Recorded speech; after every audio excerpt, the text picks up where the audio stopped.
Welcome guys, just listened to a bunch of songs on the radio on my way to the studio. It's perfect, like the perfect weather to spend it entirely in the studio and making music. And while listening to the radio, I was thinking if actually everyone out there knows how fake those vocals that you usually hear in pop and basically all songs, how fake they are actually. I always love to compare it with Photoshop pictures because you all know them. For example, Beyonce before and after, Madonna before and after. It's actually crazy to what kind of extent things are being faked. Same with vocals. I'll try to explain you how. It's extreme. You can go wild.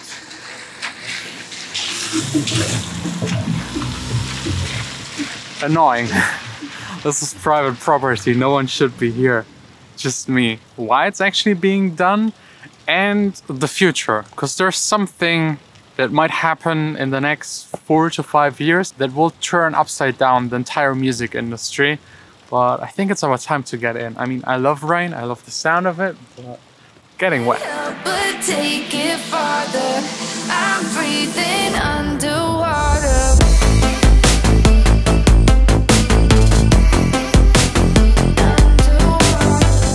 So first up, the why. Why do artists fake? I mean, just watch this little clip right here.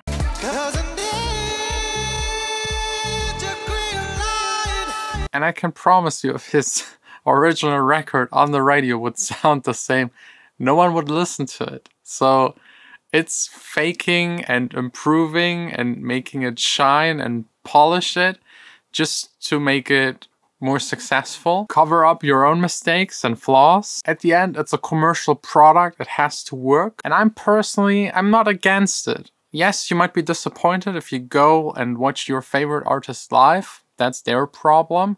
But in general, I think music is art. Art should be free and you can do whatever you want. And if you feel like it's not perfect enough, take every single tool available to you to improve it as much as you can. That's at least my approach. So this right here is my collaboration Underwater with Kiana and Brian, the song you just heard here in this video.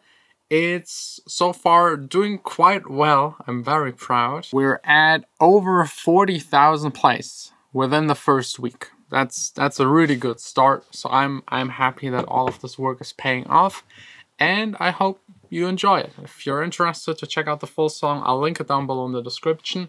But now it's really about playing you the vocals and showing you how I edited them, how everyone else would edit them, and how far you can actually twist them. 'Cause we just living like it's all beneath us, drowning in the feeling. Can't help but take it farther. I'm breathing underwater. We just living like the world don't need us, drowning in the feeling. Can't help but take it farther. I'm breathing. The very last bit is like the main vocal. Those are stacked vocals. There are already a bunch of tracks on top of each other, and that's like the first trick, making vocals thick by layering them. We got the main vocal, and then usually what you do is you record it again and again, like the same thing, and pan, for example, one of those doubles left and the other right, and you still keep the main vocal in the middle. So this way it sounds a lot bigger, wider, thicker. Can't help but take it farther. I'm breathing underwater. Another trick, also part of layering, is putting like a lower voice in there to create more bass.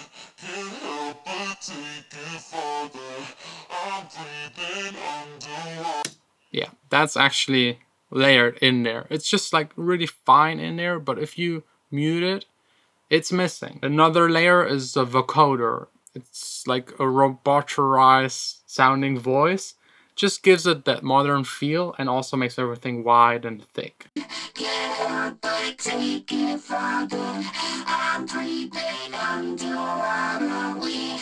And then vocal chops, like parts taken out of the vocal, rearranged just to give it a rhythm.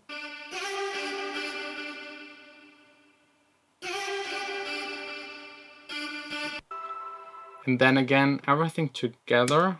Can't help but take it farther. I'm breathing underwater. We just...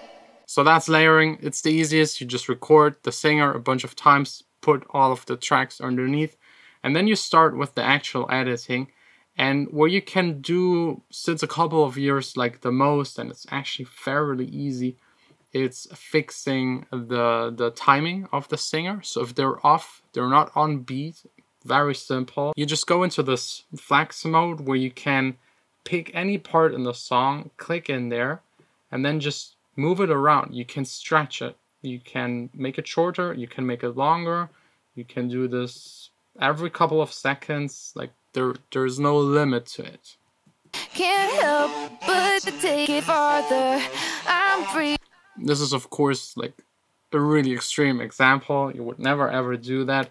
But if someone is a little bit off, you can just like take the word and move it forward and backwards. So fixing timing, easy, like easy, easy, easy. And then there's flex pitch, which lets you correct the pitch. If someone is flat, sharp, entirely off, you can correct it. You just go in here, take the note and just move it up or down. So let's maybe move those up. Can't help but take it farther. I'm free. It sounds off because it was already really, really good.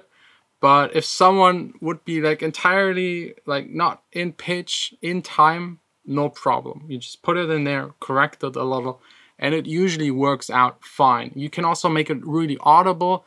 That would be then auto-tune, what you all know, like, you know, this kind of effect. The next part is then controlling the frequencies and the dynamics. The frequencies, very simple. You just take an EQ and can cut or boost or move frequencies around. Can't help but take it farther. Cutting away the low. Underwater, we just living like the world don't. Can't help but take. Boosting the high frequencies. That's usually what's been done to vocals. You cut the very low just to make sure nothing is there.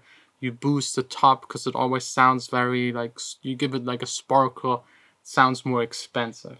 And then dynamics is a little more complicated. You use a compressor, but in a nutshell, it's kind of like you at home when watching a big Hollywood movie and there's like a dialogue scene and then like an action sequence where everything is like banging, the entire world is destroyed, everyone is shooting everyone, and it's really loud. You take then the remote and turn it down. That's what a compressor does. Every time a signal reaches a certain amount of loudness, it just brings it back down. Same as a singer on stage. When they're really loud, they put the mic further apart to make it sound more equal. That's what a compressor does, making sure everything sounds equal. Like human voices go up and down, the singer might turn their head while recording, you correct it just by compressing it. And then my favorite actually, because that's usually what makes a vocal sound interesting, because every producer, every vocal is always recorded in a vocal booth, very dry, almost like this studio right here. You just hear the voice and no reverb. That's usually been done just to be able to be more flexible in the post-production, so you can add any kind of reverb and make it very specific, tailored to the song, than just already recording a singer in a room with a nice reverb and then you can't remove it. Removing reverb, almost impossible. But right here, I got a reverb set up for this vocal. Let's listen to it with and without.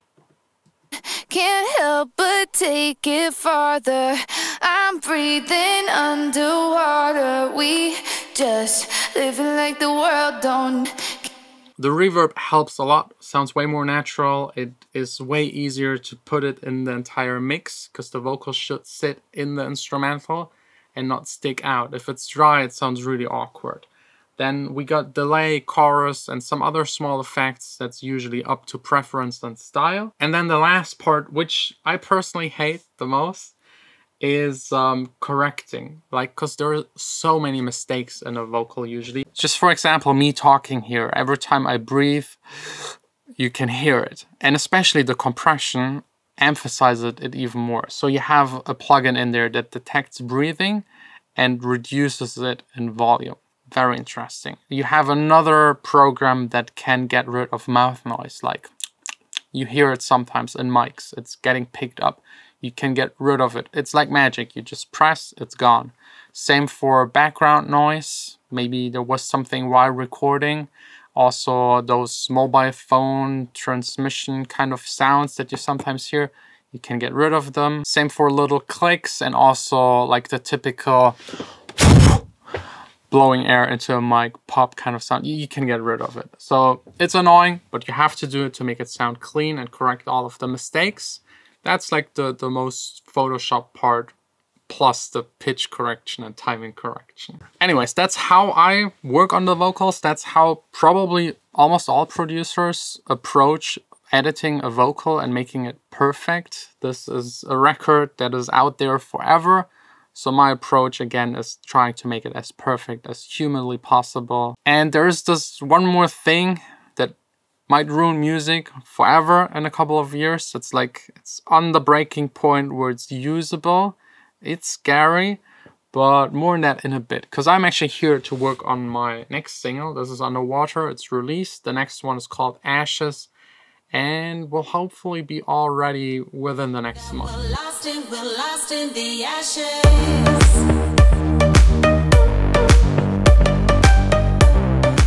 Another great successful session in the studio. It's still raining. I have to hurry up because I actually promised not to head over to the studio today. It's Saturday, so I need to spend some quality time with the loved ones. There are a couple of... wow. So loud. Okay, another try. So there are a couple of things that you just can't fix. It's just not possible. How things are being pronounced, accents, the power of the voice, the feel of the voice, the emotions. At least up until now. You're probably familiar with deepfakes, putting someone else's face on someone else's body. It looks so real. Pretty much the same thing is now happening with voices. I've just like heard a couple of days ago, I think it was, yeah, Jay-Z. Someone recorded his voice for hours and hours and hours, all of his songs, and an AI analyzed the characteristics of it. Then they typed into the computer new lyrics that he never actually sang and reproduced his voice. And it's so close to the real thing that it was banned off Spotify within just 2 days. Like the people surrounding him, his lawyers or whoever, like the label, they just made sure it's off the internet. And now just think what implications this has. Who has the rights to these? Who can like reproduce whose voice? And what if someone just has a similar voice like someone else? And like you could take any, like your favorite singer, they don't want to collaborate with you for free, you just get an AI and do it. Like this will screw up so much. And like I give it again like 4, 5, 6 years and it will be good enough that it would work in a song and you couldn't really tell if it's the real, I don't know, Billie Eilish or not. That's like, this will cause so much confusion and trouble. And I'm thinking actually, or I'm pretty sure I will make like a full video about this topic because it's very interesting in the coming days. So stay tuned. Hope to see you tomorrow again here on this channel. Daily vlogging about my life as a DJ and producer. And don't forget, first link in the description, new sample pack, just $5. Plus all of the old sample packs this entire week as a special. If you're interested, go check it out. We'll see us tomorrow back again right here.